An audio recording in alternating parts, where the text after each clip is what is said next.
I think when you have that burning desire to tell a story, that's your gut telling you you have to. It's almost a fight or flight instinct. You have to write. Writers have to write. So whatever medium you choose, whether it's a book or a script or a film, if you want to shoot it, whatever you want to do, I think just tell your story. Mm-hmm. And just remember, like, you are the only one who has your story.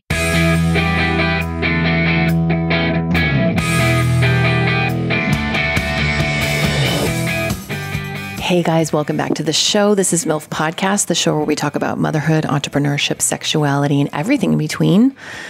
I'm Jennifer Tracy, your host. Welcome. I hope everybody who celebrated Christmas had a great Christmas. And I'm so excited to introduce today's guest. And I have a little treat for you if you've been feeling as crazy around the holidays as I usually do. You might need this. And if you're in the LA area, I'm so sorry, the people that aren't in the LA area. But this beautiful company called Unplug is offering MILF listeners one free class. So all you have to do is show up. They have two locations. They have one here on La Brea, and then they have one in the Valley in Studio City. And if you show up before the end of January 2020 and just mention MILF Podcast, you get a free class. That's only if you've not been there before. So if you're already going, then you're already zenned out. But if you want to try it, they have meditation classes, they have sound baths. I mean, it's really beautiful. It's just like a place to go and like unplug, as the name suggests. So anyway, I'm so thrilled to be partnering with them, and I can't wait to go to my next one. And I really want to go check out a sound bath there. I love a sound bath. Oh, man. I really sound so LA right now, but I really do love it. It's just so relaxing. So there's that. And then I want to just mention again, Hope Scarves is my highlighted give for this month. Hope Scarves is an organization that started because one woman was going through cancer treatment and she lost her hair, and another woman gave her scarves. And when she was done, she said, "Hey, do you want your scarves back?" And the lady said, "No, you need to pass those on to someone else who's going through treatment." And so the woman who then passed them on, Laura McGregor, who's a warrior goddess, and I just adore her, started this movement. And so now hopescarves.org, which is where you can find them, is this beautiful organization, and they gift scarves. You can gift a scarf to somebody. You can anonymously gift a scarf. You can order them. You can also share your story of cancer treatment, your story of being affected by cancer, because our stories are really the most important thing. That's why I do this, because that's the most healing thing, is to hear someone else share their story and know that you're not alone in yours.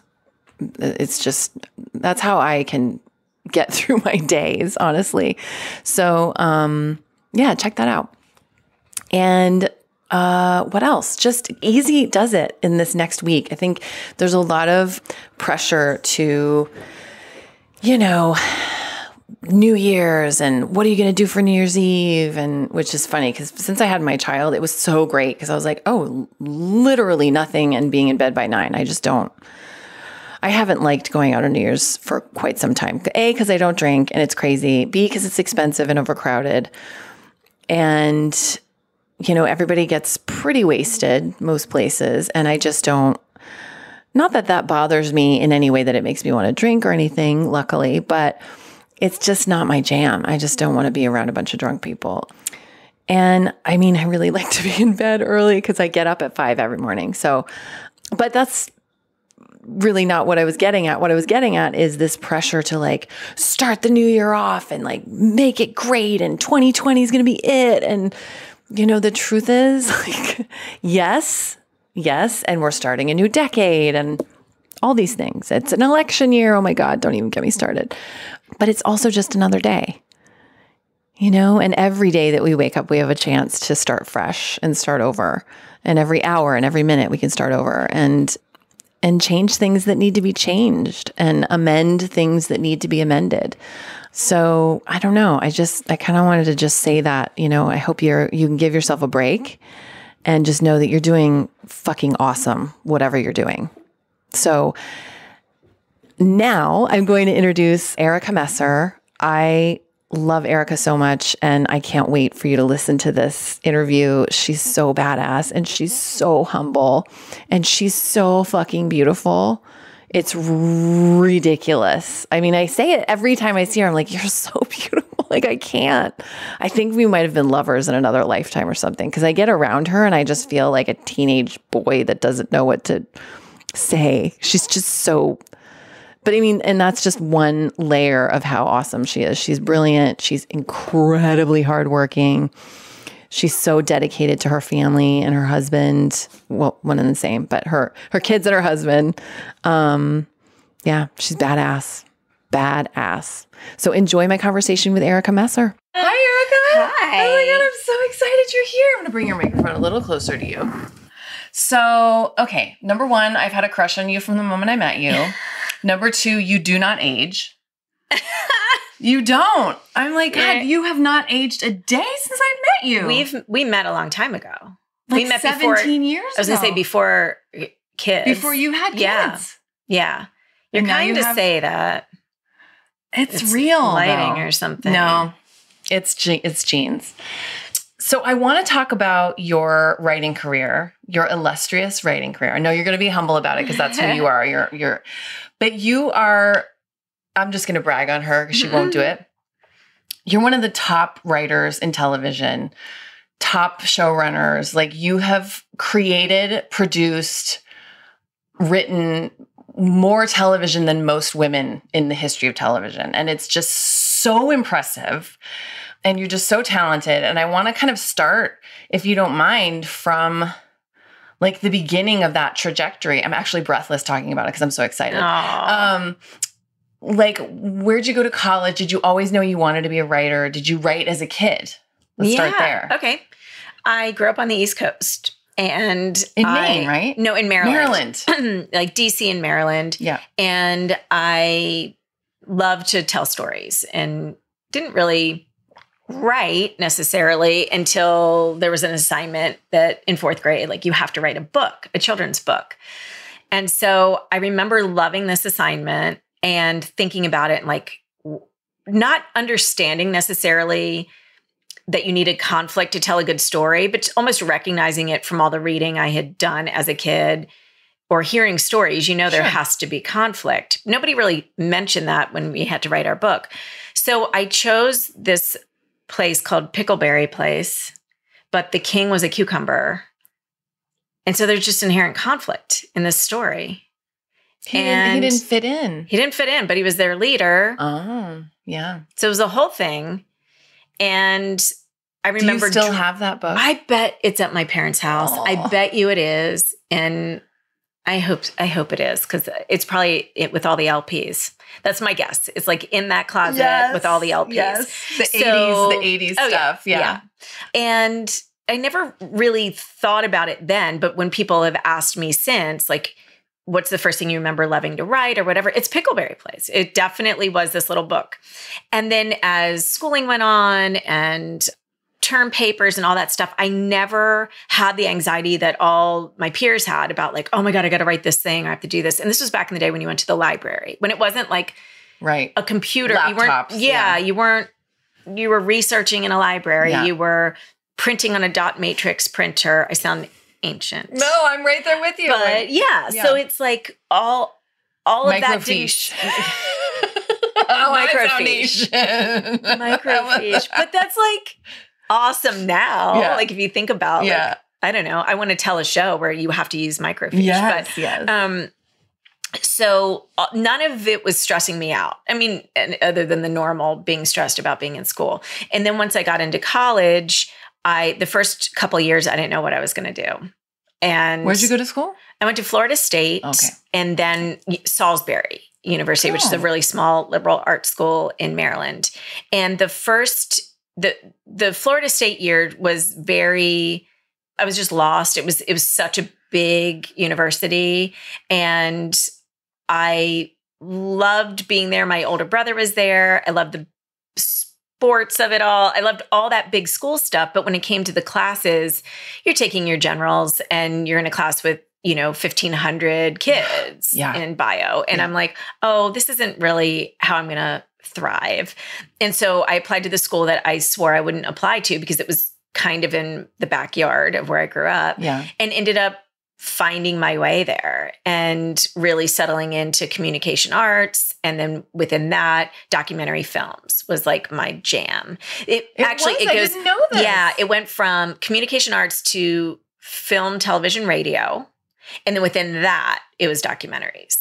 So you could really find what you wanted to do. That's awesome. So for a minute, you're like, oh, maybe it's journalism. Nope. Maybe it's PR. Nope. Maybe it's right. So in a smaller university, you have a chance to sort of discover, test things out and kind of learn what you don't want to do, which helps you find what you do want to do. So then when I moved to Los Angeles after I graduated, there was really no work in LA for documentary. All the work was in New York because all the 2020 and Dateline and 48 Hours, all those things were in New York. And when you really look at them, they're documentaries. Some of them are short, some of them are, but it's a doc. And I had a job offer for 48 Hours in New York. And I felt like it was too close to home. It was like a train ride away. I really thought, let's give LA a shot. So my boyfriend at the time, now my husband, and you guys are high school sweethearts. Yes. I love this story. Yes. It's so sweet. So we moved out here. And he was an actor comic at the time. Yes. Okay. Yeah. So we had friends who lived in LA who were in the music industry back before that bubble really burst.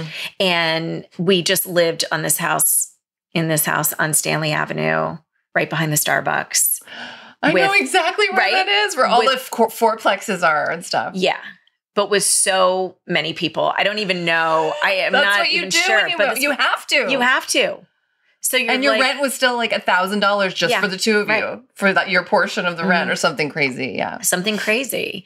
And all those people now, like half of them are still in LA, half have moved on. But anytime I'm in that part of town, I drive by and I'm back there in a second because you just remember what it was like when you were starting out and the city was new and the routes were new. And, to learn LA from that area was great because then I knew my directions, And you had a Thomas guide.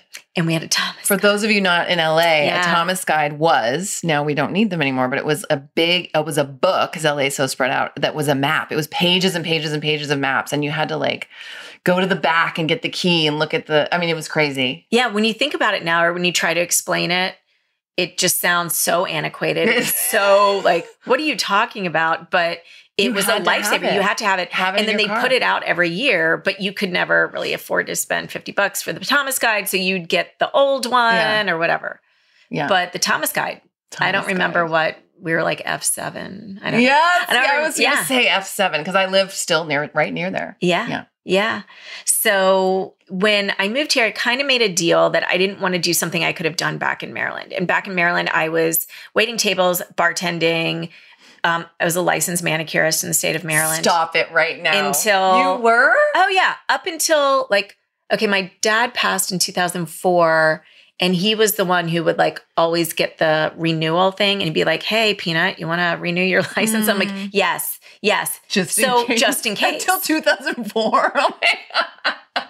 You're already producing shows and you're like, just in case I need to keep that. Isn't that but that's the life of a writer and an artist. You're always like, oh, this could all go away at any moment. Right. Do you still feel that way today? Totally. Yeah.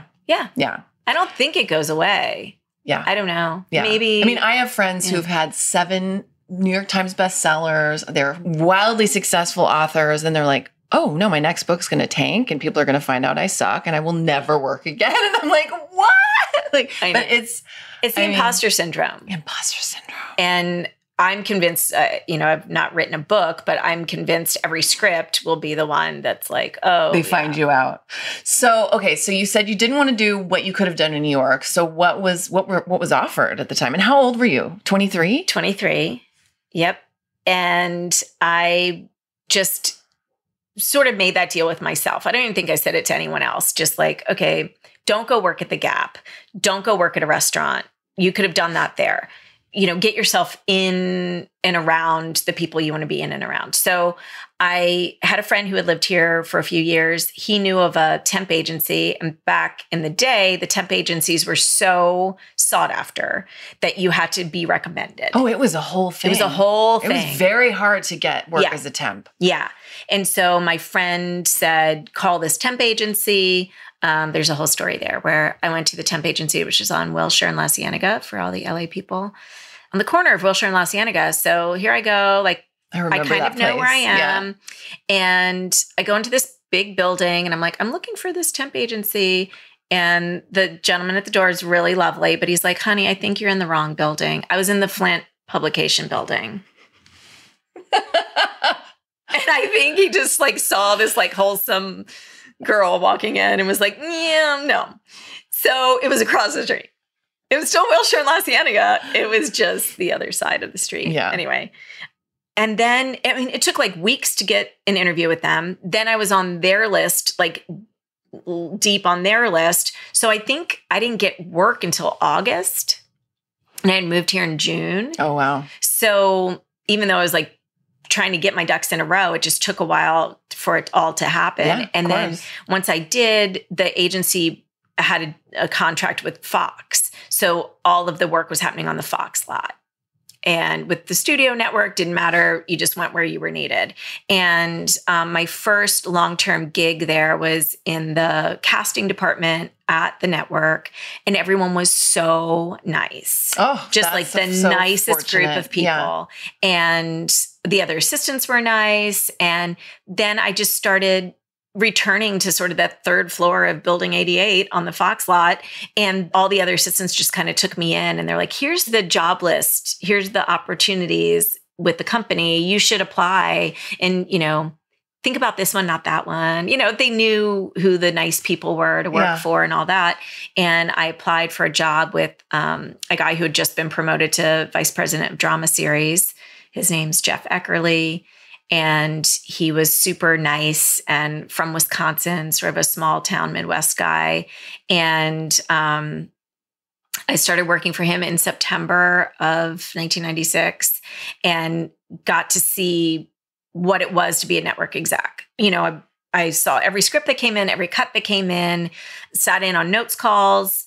And that year that I did that was so valuable to me now because a huge part of your job as a writer is dealing with executives and their thoughts. And I just always looked at them as the freshest eyes on a project. The executives. Yeah. And some people who haven't had maybe the experience working at the network don't think they're look at it that way. Yeah. And that's been what I've heard. I've not worked in that area, but they're scared of it. Yeah, but it's just it's not that. Yeah. If you look at it from their perspective, which I had the ability to do because I had been in that world, even as an assistant, as a fly on the wall, you're still seeing what is going into it. And at that time, were you reading all the scripts that were coming in? Yeah. So you were just reading scripts every night? I was reading scripts every night and I was writing specs at the time. Just for yourself? Just for myself. Because I didn't have Movie Magic. I did it in like Word or whatever. Right. So you're doing your own. Right. What's Movie Magic? Is that like the Movie new Final Magic Draft? Was pre-Final Draft. Pre-Final Draft. Yeah. Okay, right. I think it's still around for budgeting and all that kind of stuff. But I think most people are using Final Draft. It was pre all of that. Got it. And I quickly knew, I don't want to be giving notes on this stuff. I want to be giving you the content. How old were you at that point? 24? Yeah.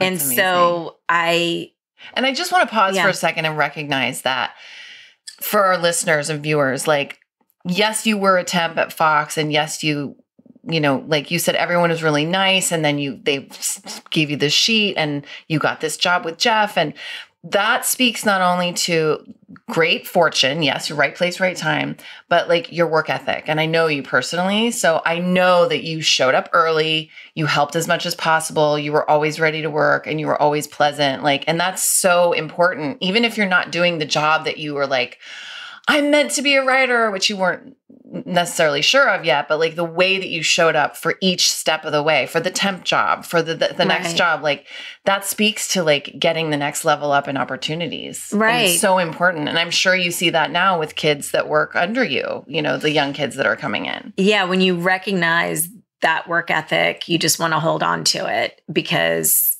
it's invaluable. And also, you know that you're of like mind. Yeah. So you're going to really be able to mentor that person because they're willing to learn and all that. Yeah. So So you started writing specs. Yeah, I started writing specs. So it was at the time, it was like the heyday of Fox drama. It was, so 90210 and Melrose were sort of well established at that point, X-Files even, but it was Ally McBeal. Oh, yeah, Ally McBeal. Right? That was such a great show. Such a great show. Party of Five. Yeah.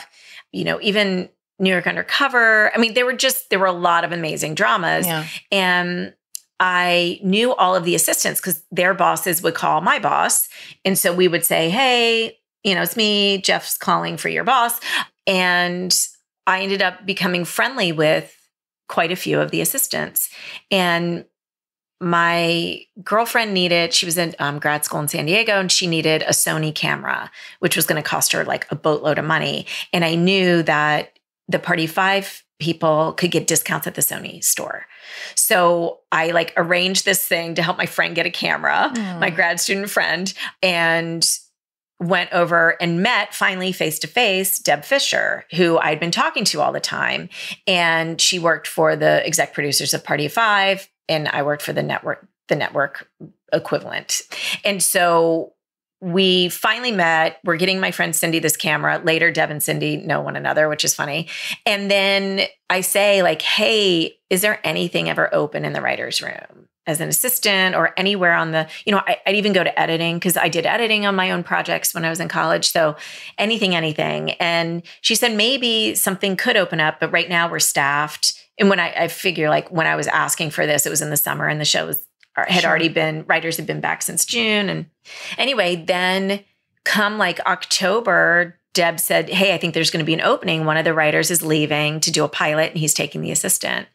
And I was like, great. And so I went over and I met the writers and got hired. And that was, I think, in the 4th season of Party of Five. And I did that for the remainder of that year. And then Chris Kaiser and Amy Littman were each allowed an assistant at that point with whatever deal they made. So I became another assistant at their desk working right with Deb. Deb was writing. She was doing features, her own thing. I was doing my own specs, you know? Yeah. And then... How many specs were you writing? Oh, gosh. I don't even know. I feel like I wrote one for probably every drama on Fox. I mean, I definitely wrote Ally McBeal, Party of Five. And were you directed to write those by a mentor, or were you just like, I'm just going to write these so that I have them in my back pocket? Yeah, I just wanted to write them. That's so smart. I just was like, these are the tools in front of me. I'm able to read these drafts. I'm able to see how they were crafted from the story pitch on the network call to a draft that's in front of you. And I'm like, oh, this is how they brought this to life. Let me see what would be my idea. And then you just kind of go and do it. Yeah. And so it wasn't until later during Party 5 when Chris Kaiser said, he was a great mentor, and he said, why don't you take this outline, this Party 5 outline, and, you know, write this one storyline, and then I'll give you notes on it. And I was like, okay. Wow. And it was like big step. Yeah. And it's truly just practice to get his thoughts. But it was such a gift to sit down with a showrunner and hear on his own show. I mean, all of it was like intimidating and all the things it should be to make you feel that, you know, nervous and all that stuff. And then Deborah Sincata, who you just met, worked for Chris and Amy as their development exec. And she said to Deb Fisher and I, you guys should team up and be writing partners. You work for Chris and Amy who are writing partners. Why don't you guys do the same thing? And so we did and wrote a couple specs together. Those specs then got sent around town via Deb Sincata, and we got an agent. and then met everyone in town because the agents do that. They get to set you up on all your meetings. And then our first showrunner meeting was with J.J. Abrams for Alias. And we went and did that meeting, and it turned into our first job.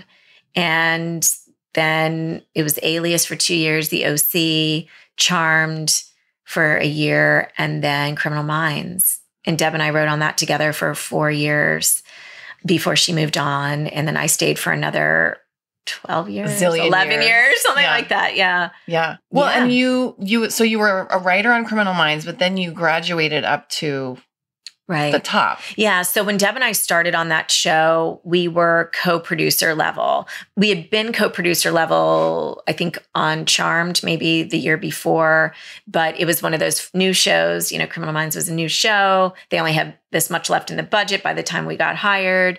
And so we were like, well, we'll do it. It's fine. Let's give this a go. And so we were co-producer writers. Then by the time Deb left, we were co-exec producers. And then by season 5 on the show, it was a lot of writers left after season 4. And we went from, a healthy room of like 12 bodies to 6, but we still had 24 episodes to do. So it was insane. So season 5 and 6 were really intense. But by season 6, I was co-running the show as an exec producer. And you were a new mom at the time? How old were the kids? The kids were, in season 5 and 6, they were 6 and 4. Yeah. I mean, what was that like? Crazy. I mean, you have an amazing partner. The two of you work great together. Yeah. So thank God for that. But no, he's the key to all of this, honestly. It was just, he would tell you that at a certain point we played rock, paper, income. And, that's how he looked at it. And I was clearly the one that was going to stay working. So, and because rock, paper, income. And then we ended up, because we moved so far away from home, we didn't have family in our backyard to help. No grandparents, none of that kind of help. And we both felt really strongly that it was important to have one of us present for the kids and in all those early years and everything. So we, there were some crazy, in the first couple of years of my son's life, we were juggling, Kenny would still have shows to go do, whether they were improv or stand up or whatever. And I'd come home, we'd high five and he'd leave. And then it just got to the point once our daughter was born, he said, I just don't think it's going to be worth it anymore because I can't, the morning comes so early. And if I'm on stage till 1 or 2 in the morning, I can't function. Yeah. I can't be my best self, you know? So that sort of is when that ended for him. And I feel bad about that because, as you know, he's such a funny person. He's so talented. And I feel like his funny gets wasted just on our living room, he needs an audience. Yes. So I've always felt that way. I really I remember when you guys came to Sabrina's party was that 2 years ago? It was almost 2 years ago now. Yeah. A year and a half. And I kept saying to Sabrina after that, I was like, it's so good to see Erica and Kenny. And I forgot how funny Kenny is. He's just so... it's just, and it's so subtle and you're just he's so good. He's really funny. Yeah. He's so funny. He's so funny, you guys. So anyway, that's been our journey. And then Criminal Minds has been this gift, 15 seasons and that's amazing. In LA. Yeah. And, I've had a hell of a commute. I want to brag on you. So yes, that is a commute. It's been a commute, in Glendale. But it's LA. It's LA. It is what it is. You're commuting no matter what it is. But so you, just to brag on you, because I know you won't do it, but so you moved your way up and you became the showrunner for Criminal Minds. Yeah. Did you say that already? Yeah. I missed it. Okay. Yeah. So in season 6, I was co-running it. Oh, that's right. You did say that. Okay.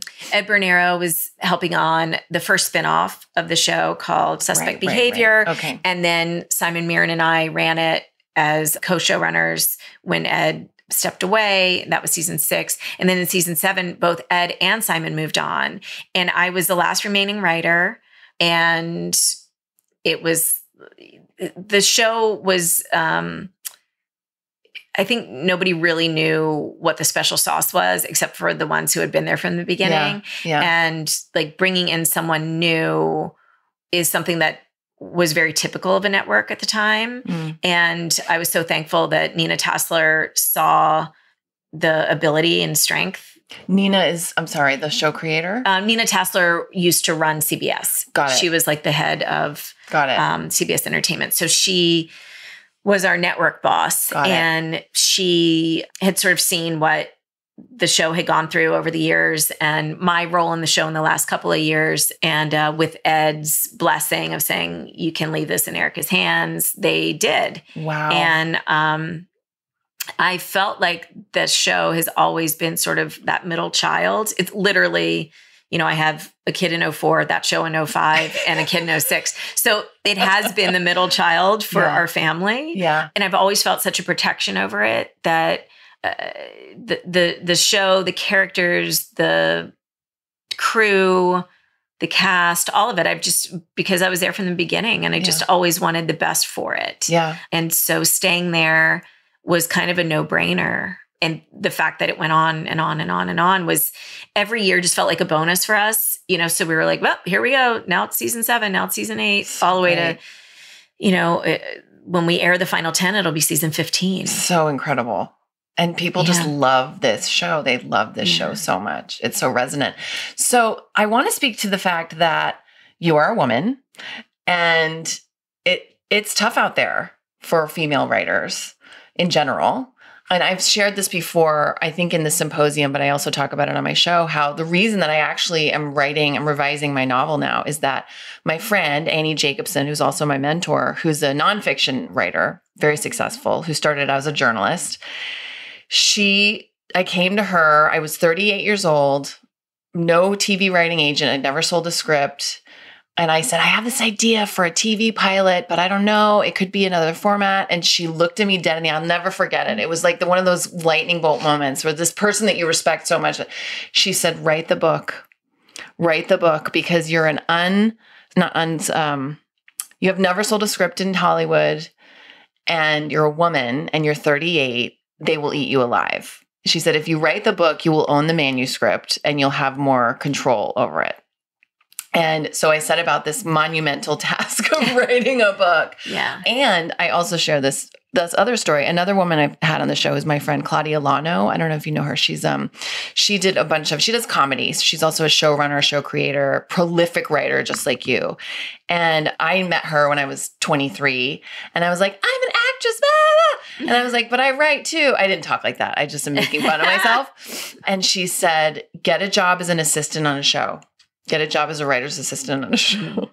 And I didn't listen. And I remember when I met you and I fell in love with you and I was like, oh, that's so cool. And she does this and blah, blah, blah.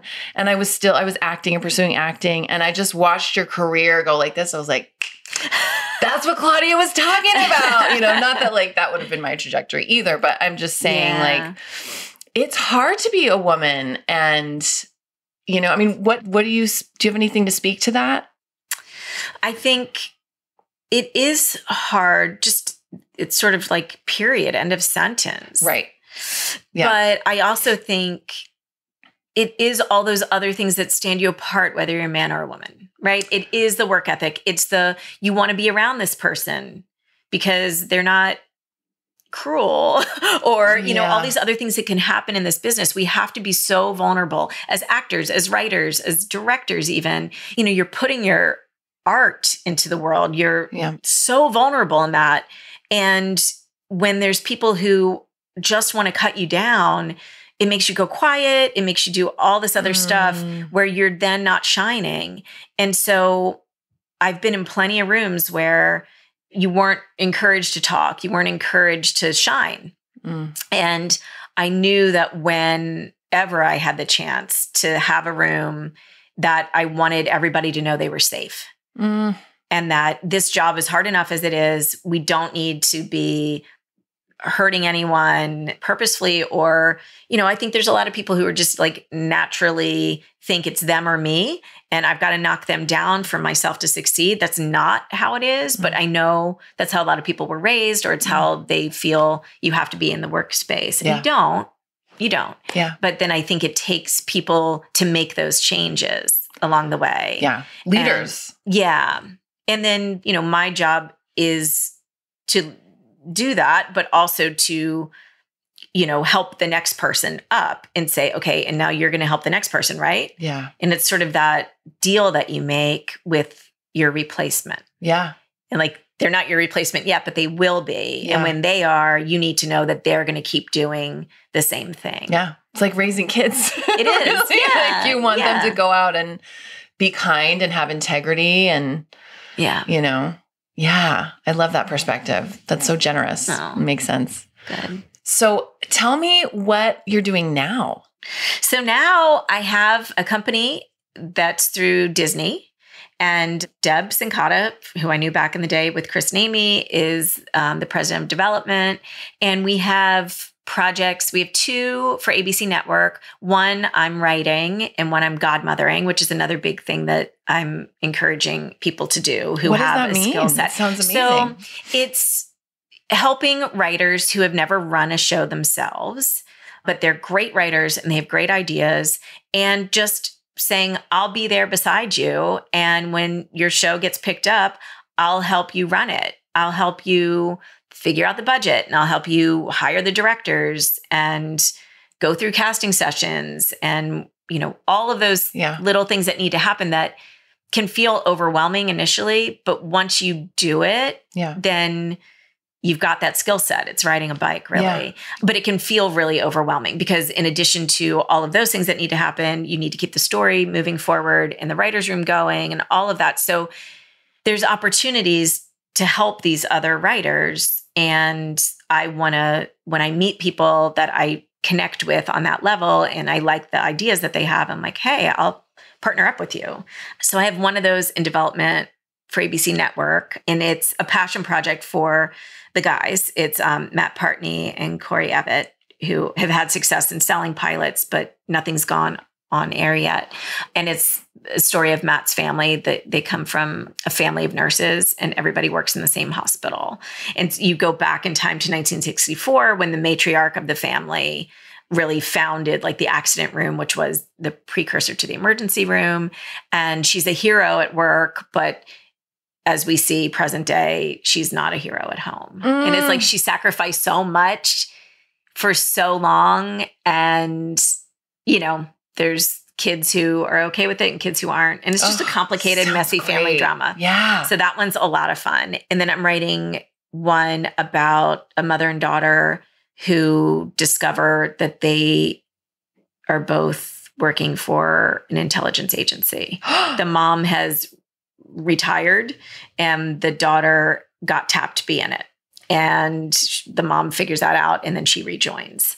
So it's really fun. You're like tapping back into your alias roots. Yeah. Yeah, absolutely. And I have a whole, I have family that I always say they're the heroes and I just write about the heroes because my brother is a police officer and I have family in the different intelligence agencies and all of that. So this is tapping into and sort of honoring the sacrifices they've all made. I love that. Yeah. Wow. Yeah. So you're just not stopping anytime not soon. trying. Yeah, I don't want to stop. There's a documentary called The Heart of Nuba that Ken Carlson directed, and it's about his friend Tom Katina, who is the only doctor in the Nuba Mountains in Sudan.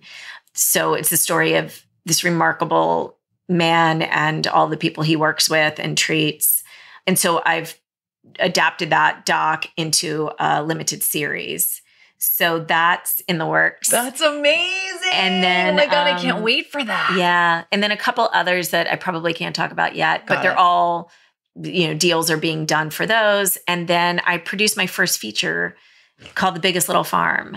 Oh my gosh. Yes. Talk about The Biggest Little Farm. I want to hear about this. I want our listeners to hear about this. Yeah. So John Chester is the filmmaker. He's extraordinary human being and storyteller. And I happen to grow up with him.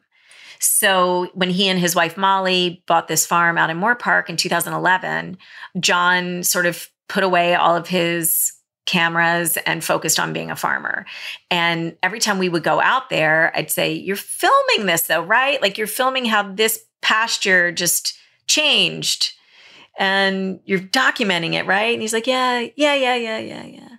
And then eventually he saw the changes, and that, initially it's, there's, look at this, the land's coming alive again. And then something bad would happen. Mm-hmm. And then he'd feel like they failed, and then they'd come back up and things would be okay. And it wasn't until he could sort of stand back after 7 years of this and say, there's a story to tell here. And thankfully he did, because it's such a beautiful story. So he and I worked on the story with a bunch of other amazing people, and we ended up selling the film in Toronto last year to Neon, and Neon had it in the theaters in May, and it really ran nationwide all summer. And now it's available on iTunes and Amazon, and eventually soon Hulu. In November, I think it'll be on Hulu.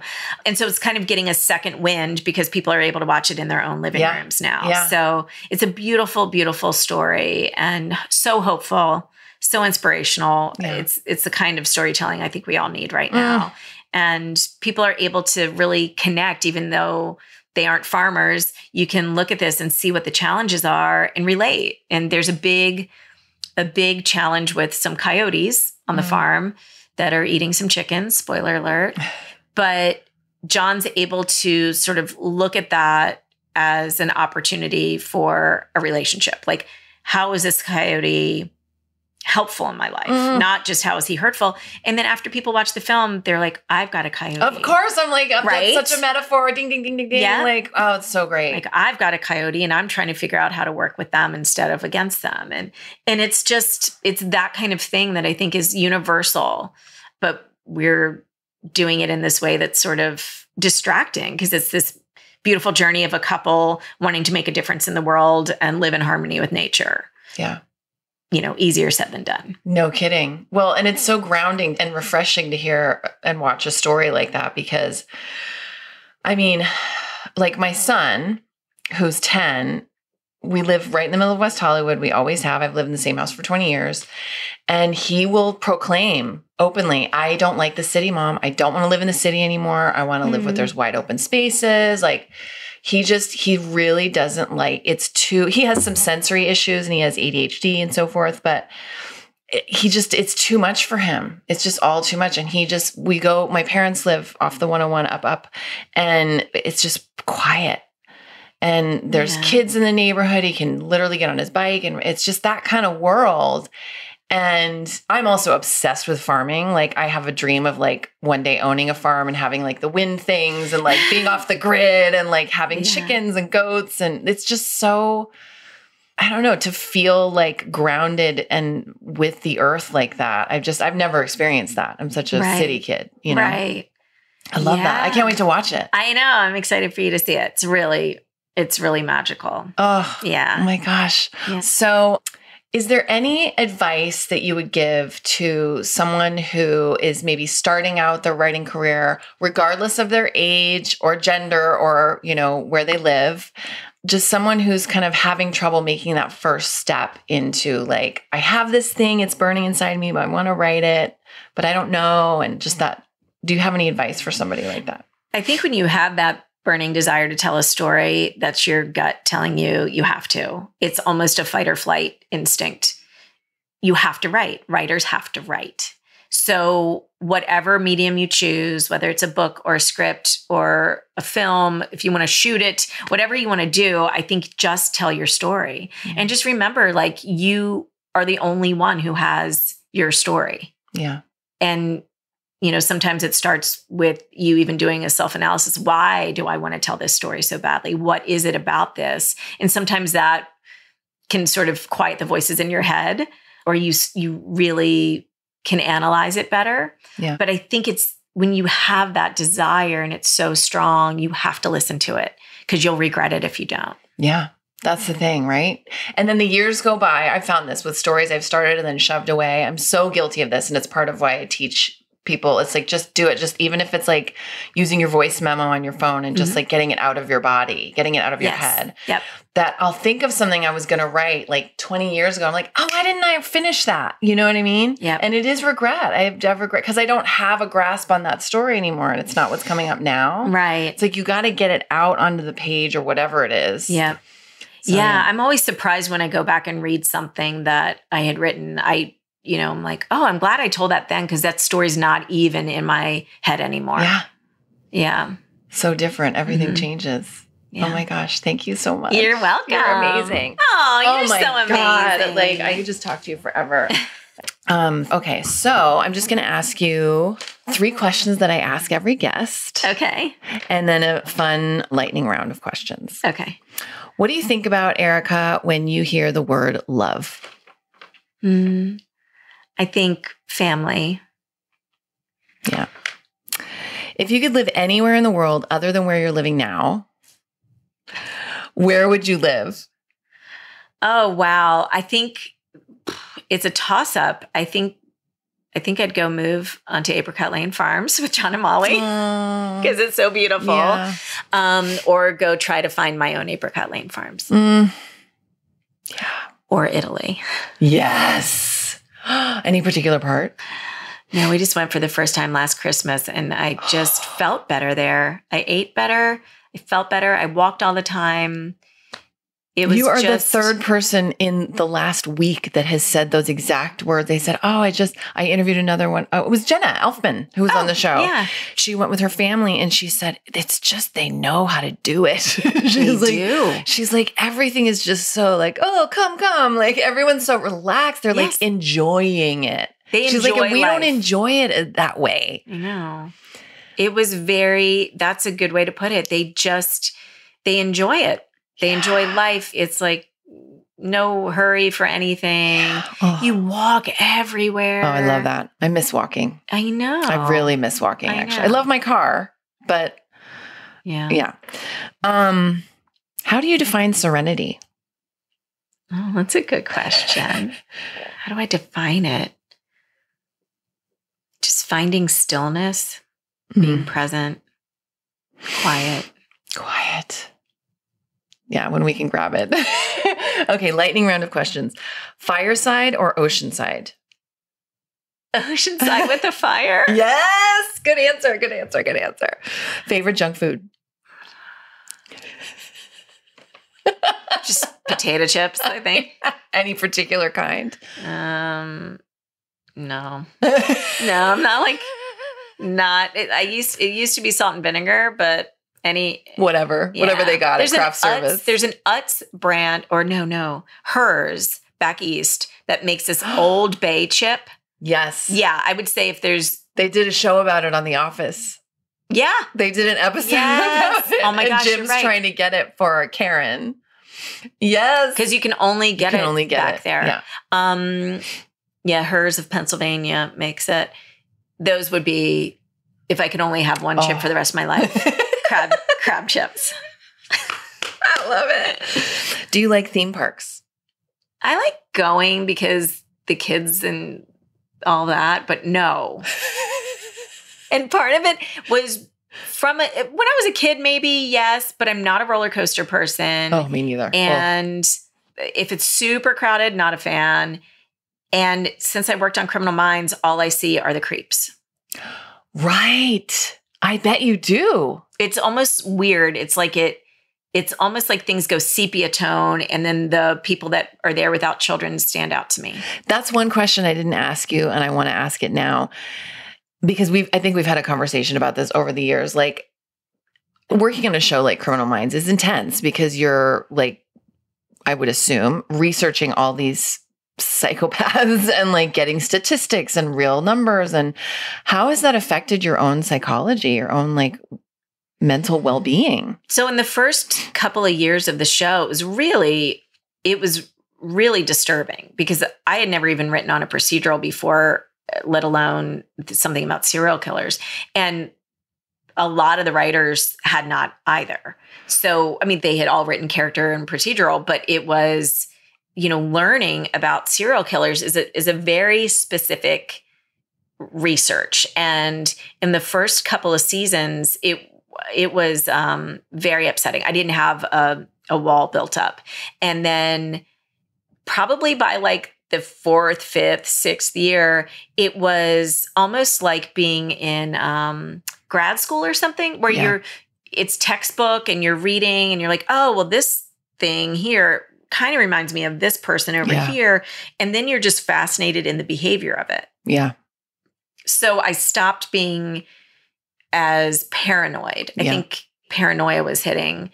And also the kids were so much younger. Yeah. You just want to protect them and make the world safe. And then you're reading this stuff that's saying the world is not safe. Yeah. So it was that sort of overcoming the idea that you don't have control over that. Yeah. You might think you do, and you control what you can, but the bad people in the world are out there. Yeah. And all you can hope is that the good people are going to find them. And that's really the heart of Criminal Minds. For me, it was always about the heroes. And I feel like it's lasted 15 seasons because people want to cheer on the good guys every week. Yes. They want to be scared, sure, but they're watching to see those relationships with the heroes. And and how those heroes deal in their day-to-day life. That's so fascinating. I mean, that's always my favorite part. Right. It's like, oh, how are they going to get through that in their personal life? Yeah. While they're juggling this other thing. So it's so beautifully done. So daytime sex or nighttime sex? Nighttime. You didn't want to answer that. She was like, I don't know. I'm not talking about that. Shower or bathtub? Shower. You don't have time for bath. I rarely take them. I harken back to being a kid growing up with my older brother and my little brother. We shared a bathroom. Oh, gosh. And I'd be like, I am not going to soak in a tub where their feet have been. Yeah, gross. No thanks. Yeah. So it just like never was a relaxing option for me. Yeah. But everybody says they're so amazing. And when I do it, I'm usually like worn out, sick. It's extreme. Sure. When I actually take 20 minutes to take a bath. Yeah. But they're so lovely when you do it. Yeah. I'm like, oh, I need to do this more often. And then a year goes by. How Well, about now you have a great invitation to do it because you have a lovely new bathtub. I guess same. I love baths. In the winter, I air quoting winter because we're in LA, but I take them much more frequently in the winter. But I have to my kid either has to be at his dad's or, well, he just has to be out of the house because otherwise he'll just come in every 3 minutes and I can't actually relax. No. Right. On a scale of 1 to 10, how good are you at making lasagna? 7. Really? Oh, yeah. That's hot. I really like to bake, not cook. Okay. And lasagna is baking to me. It's like one of the only things that I could actually say a 7 about when it comes to cooking because it's more baking than it is cooking. Yes. What things do you bake? Anything. Cookies, Really? Cakes, cupcakes, pies. Oh, do you do that with your kids? Yeah, my daughter loves to do it. And my son too. When he was little, he used to love to make muffins with me. We would always, it was rare that we would store buy any sweets. We would make them. And I still stand by that because there's no preservatives when you make it yourself. Oh, and they're just so much more delicious right out of the oven. They're still warm. There's nothing better. There's things I can't make because I will finish all of it. And it's really just brownies. I will eat brownies until they're gone. It's a problem. And I will not feel well. But then if I do it again, and I'm like, well, this time I definitely won't eat the whole pan because I got so sick last time. And then it happens again. So brownies are dangerous in my house. Yes. Yes. Oh, I'm going to come over the next time you make brownies. Okay. What's your biggest pet peeve? Oh, gosh. Wow. I don't even know. That's crazy. Maybe you don't have one. I don't think I have one. Oh, that's great. I don't Wow. think I envy that. I actually, you know what? It's funny now that I'm thinking of it. I don't think I have one pet peeve. I think it's just, for me, it's, I don't know, when people don't take responsibility when they make a mistake and when they try to pass it off, that's a big pet peeve of mine. Yeah. And it recently happened to me this week where I was like, and I had to confront the person and they still lied about it. And I was like, oh yeah, no, I actually have proof, like in an email, you know? But yeah. Yeah, well, I guess that if you look at something like that, that would be a pet peeve. There's also, we were lucky enough to go to Japan this summer, and there's such a stunning culture. And the fact that manners really matter there was refreshing. And you didn't realize, but in public, nobody's talking on their phone. They might be texting or whatever, but even if you're on a train, you're not hearing somebody else's conversation. Wow. You're not, at Target trying to buy a birthday card and you're hearing somebody else's conversation because they're on their cell phone. Yeah. So it's like, that I think is a pet peeve where I'm I wouldn't do that. And so when other people are doing it, it just annoys me because I wouldn't do that. Yeah. That kind of thing. Totally. Yeah. I share that same pet peeve with you. I don't like that either. Superpower choice: invisibility, ability to fly, or super strength. Can I add one? Yeah. Traveling at the speed of light. Oh, yes. So that I don't have that commute Teleporting. Oh, then you could go to Italy all the time. Yeah. You could go just for dinner. Yeah. Right. But you need it to have it so that you could teleport your kids and your husband too. Yeah. It would be like a circle. You'd have to all hold hands. Yes. And you could all go. You're writing the script. I can see it as happening. The family that teleports. Oh my God. That sounds so amazing. Would you rather have a cat tail or cat ears? Ears. Right? So then you just be like, scratch it. What was the name of your first pet? There's two. One was a pet that we kind of adopted from my uncle. She was a fancy Lhasa Apso named Shalimar. Oh, stop it. I know. And then another dog came our way. He was lost like on the side of the road, never found his owners. And he was a white Lhasa mix. This was, years after Shalimar had died. And he was a little scruffier. And he got named by my brothers MacGyver after the TV show. So we go from Shalimar, fancy Shalimar, to MacGyver. That's such a great story. And what was the name of the street you grew up on? Well, there's a couple because there's DC and then there's here. So Hillcrest Drive or Morning Mist Drive. Okay, we're going to go with Morning Mist since you gave me a choice. And we're going to combine the pet names. So we have Shalimar, MacGyver, Morning Mist. That is your porn name. That's a good one. That's a good one. You don't know what's coming.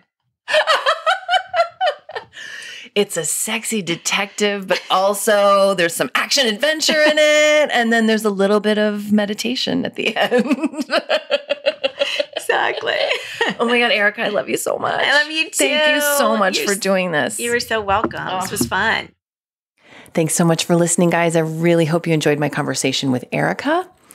Join me next week where I have a special bonus.